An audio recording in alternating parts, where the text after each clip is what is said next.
आज हम ज्योतिर्लिंग की कहानी, जो हिंदू धर्म में भगवान शिव के सर्वोच्च स्वरूप को दर्शाने वाली सबसे महत्वपूर्ण कथाओं में से एक है, वो सुनेंगे। यह कहानी मुख्य रूप से लिंग पुराण और शिव पुराण में मिलती है। एक बार सृष्टि के रचयिता भगवान ब्रह्मा और संसार के पालक भगवान विष्णु के बीच बहस छिड़ गई कि दोनों में से कौन सबसे श्रेष्ठ है। वे दोनों अपनी अपनी श्रेष्ठता साबित करने के लिए तर्क वितर्क कर रहे थे। तभी अचानक उनके बीच एक विशाल तेजस्वी अग्निस्तंभ प्रकट हुआ। यह स्तंभ इतना बड़ा था कि इसका न तो कोई आदि था और न ही कोई अंत। इसका प्रकाश इतना तीव्र था कि इसने पूरे ब्रह्मांड को जगमगा दिया। यही अग्नि का स्तंभ ज्योतिर्लिंग कहलाया। इस अलौकिक दृश्य को देखकर ब्रह्मा और विष्णु दोनों आश्चर्यचकित रह गए। उन्होंने यह तय किया कि जो भी इस स्तंभ का आदि या अंत खोज लेगा, वही सबसे श्रेष्ठ माना जाएगा। भगवान ब्रह्मा ने एक हंस का रूप धारण किया और स्तंभ के शीर्ष का पता लगाने के लिए ऊपर की ओर उड़ चले। भगवान विष्णु ने एक विशाल वराह का रूप धारण किया और स्तंभ के आधार जड़ का पता लगाने के लिए पृथ्वी के अंदर गहराई तक खुदाई करने लगे। हजारों वर्षों तक प्रयास करने के बाद भी दोनों को इस स्तंभ का न तो आदि मिला और न ही अंत। थक हार कर दोनों अपनी हार मानकर वापस लौटे।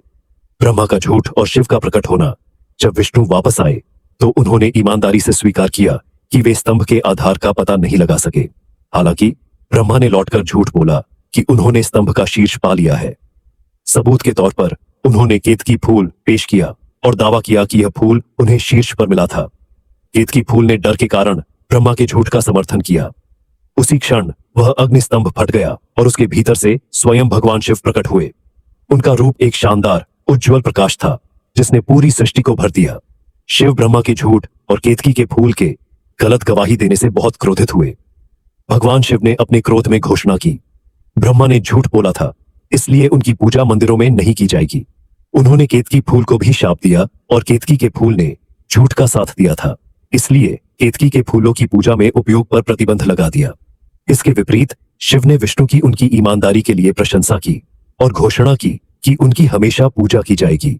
इस कथा के माध्यम से यह स्थापित किया गया कि भगवान शिव ही परम और अनंत ब्रह्म है, जिनकी शक्ति और स्वरूप को कोई नहीं माप सकता। ऐसा माना जाता है कि जहां जहां यह ज्योतिर्लिंग पृथ्वी को स्पर्श किया, वहां 12 ज्योतिर्लिंग स्थापित हुए, जो आज शिव भक्तों के लिए सबसे पवित्र तीर्थ स्थल है। 12 ज्योतिर्लिंग भगवान शिव के 12 सबसे पवित्र और पूजनीय मंदिर हैं।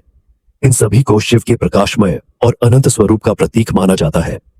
हिंदू धर्म में इन सभी ज्योतिर्लिंगों के दर्शन करने का बहुत बड़ा महत्व है।